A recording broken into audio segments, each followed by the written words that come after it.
भजनलाल की सरकार की मंत्रिमंडल में शामिल हुए राजेंद्र राठौड़, बाबू सिंह राठौड़, भेराराम सीयल और रेवत राम डांगा को मिलेगी जगह। अब देखिए, राजस्थान के अंदर बात की जाए, नए साल में भजनलाल का मंत्रिमंडल का विस्तार की हरी झंडी है दिल्ली से आला कमान ने दे दी है और राजस्थान के अंदर आपको नए साल का बड़ा तोहफा देखने को मिलेगा। क्योंकि वर्तमान में भजनलाल की सरकार के अंदर बात की जाए तो वर्तमान में संख्या मुख्यमंत्री और उप मुख्यमंत्री समेत 24 की संख्या है और इनकी संख्या 30 तक की जा सकती है।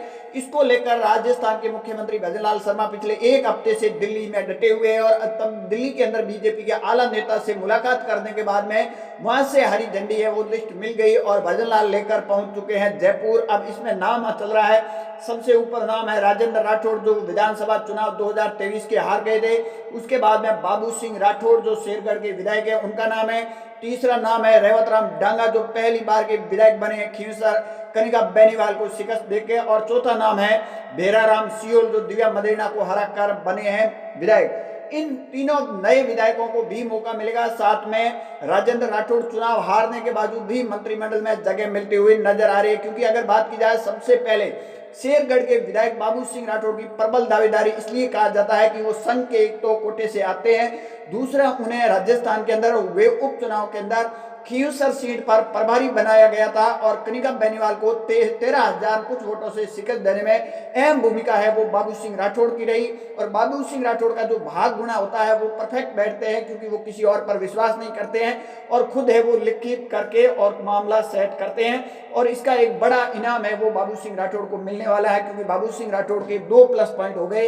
एक तो वो आते हैं संघ के खेमे से और दूसरा है कि खींवसर सीट के प्रभारी थे तो उनका उचित इनाम दिया जाएगा। दूसरा नाम चल रहा है वो चल रहा है रेवत राम डांगा जो पहली बार के विधायक बने। अब देखिए, बीजेपी को खींवसर के अंदर हनुमान बेनीवाल के सामने एक कद्दावर नेता के रूप में खड़ा करना चाहते हैं और वो रेवत राम डांगा खड़ा करना चाहते हैं। इसीलिए रेवत राम डांगा पहली बार के विधायक बने हैं, परंतु इनको कैबिनेट के अंदर जगह मिलने जा रही है। ये बड़ी खबर आपको मैं बताता चलूं, नए साल के तोहफे के अंदर जोधपुर संभाग से 2 या 3 मंत्रिमंडल में शामिल हो सकते हैं विधायक। उसके बाद नाम चल रहा है भेराराम सियोल जो ओसिया से विधायक है और दिव्या मदेना कांग्रेस की कद्दावर मारवाड़ की नेता को हराकर और चुनाव जीते और भेराराम सियोल को भी है वो कहीं कहीं जगह मिलने की संभावना है। परंतु इन प्रबल 2 नामों की दावेदारी प्रमुख बताई जा रही है, बाबू सिंह राठौड़ और रेवत राम डांगा की। और तीसरा नंबर अगर लग सकता है तो वो भेराराम सियोल का लग सकता है या फिर नहीं लगता, ये कहना जल्दबाजी होगा, परंतु बाबू सिंह राठौड़ और रेवत राम डांगा।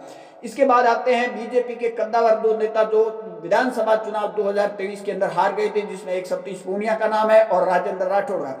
सतीश पूनिया को बीजेपी ने हरियाणा का प्रभारी बनाकर एडजस्ट कर दिया, परंतु बात की जाए राजेंद्र राठौड़ की तो राजेंद्र राठौड़ को ये कह रहे थे कि 2024 के लोकसभा चुनाव में टिकट दिया जाएगा, उसके बाद में उपचुनाव में टिकट दिया जाएगा, परंतु उनको कहीं से टिकट नहीं मिला। अब है वो दिल्ली के देश के प्रधानमंत्री नरेंद्र मोदी जी से मुलाकात करने के बाद में राजस्थान के मुख्यमंत्री भजनलाल शर्मा ने भी मुलाकात की। उसके बाद में ये बताया जा रहा है कि राजेंद्र राठौड़ को राजस्थान के अंदर मंत्रिमंडल में शामिल किया जा रहा है क्योंकि कैबिनेट के जो मंत्री है उनके पास ऑलरेडी 3-3, 4-4 मंत्रालय है, कई के पास तो 8-8 मंत्रालय तक भी है। उप मुख्यमंत्री दिया कुमारी हो या फिर इन जैसे तमाम दिग्गजों के पास 7 से 8-8 मंत्रालय है, तो उनका काम भी हल्का करने के लिए राजेंद्र राठौड़ को एडजस्ट करने जा रही है बीजेपी। राजस्थान के अंदर नए साल के अंदर भजनलाल की सरकार का कैबिनेट का विस्तार होना है। वर्तमान में बात की जाए 24 है और इसकी संख्या 30 होनी है। और दूसरा एक नाम और चल रहा है, करोड़ीलाल मीणा को भी प्रमुख जगह मिलती है क्योंकि बात की जाए तो करोड़ीलाल मीणा लंबे समय से इस्तीफा दे रहे हैं, हालांकि उनका इस्तीफा स्वीकार नहीं हुआ और वो अपने पद से भी नाराज है, परंतु अब है वो भजनलाल की सरकार के अंदर अहम जिम्मेवारी हो सकती है। उप मुख्यमंत्री पद की भी जिम्मेवारी दे सकते हैं तो प्रेमचंद बैरवा की भी छुट्टी हो सकती है। और अब ये राजस्थान के अंदर दिल्ली से हरी झंडी मिल गई है और भजनलाल मंत्रिमंडल में विस्तार होना नए साल के अंदर एक बड़ी सौगात मिलने जा रही है। आपकी क्या राय है, कमेंट सेक्शन जरूर देना। ज्यादा जानकारी के लिए हमारे यूट्यूब चैनल को जरूर फॉलो कीजिए।